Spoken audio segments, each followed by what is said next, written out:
Your notebook is always with you in one way or the other. And so gradually I pulled these stories together over many years. The way that I write is I write, be writing a novel and send it out to colleagues to read. And while they're reading it, I'll write a short story.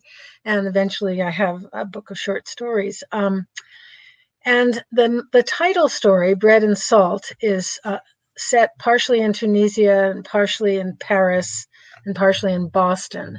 And there's a phrase in that came up frequently in conversations after I'd have a meal with somebody, and they would say, we've now shared bread and salt. We will always be friends. Or we've now shared bread and salt. We will never be enemies.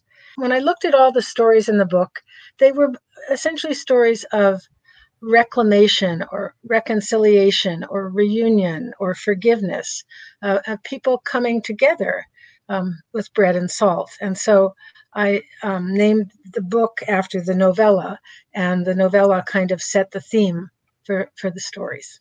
But the salt part, that's what I want to, what's what I want to know. Because like sometimes to me, like salt is just such a bitter thing, you know?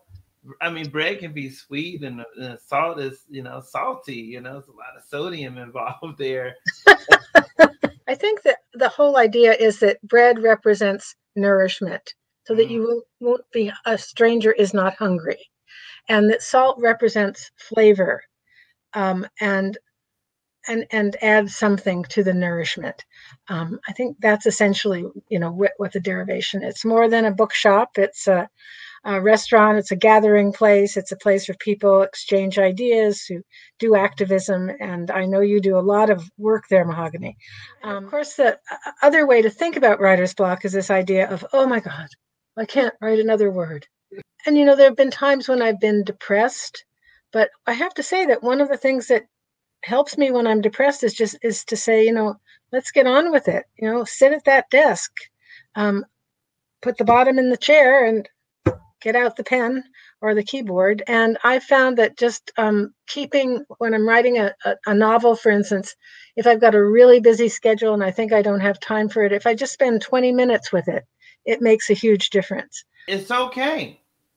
It's okay. Go do something else. And then there's times now, especially in the past year, where I'm not writing every day, but then I'm like practicing kung fu. So it gives me time and to marinate those ideas.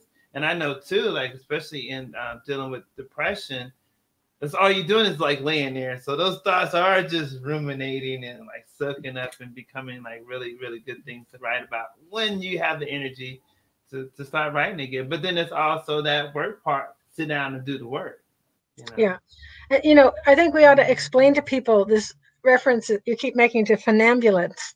Funambulist. A funambulist is a tightrope walker, and Pierre Petit, who walked between the trade World Trade Center buildings when they existed, was a funambulist. And a few years ago, I gave a lecture at the university about being a literary funambulist. In other words, developing ways to have a balanced life as a writer. And I think that that's what you're talking about.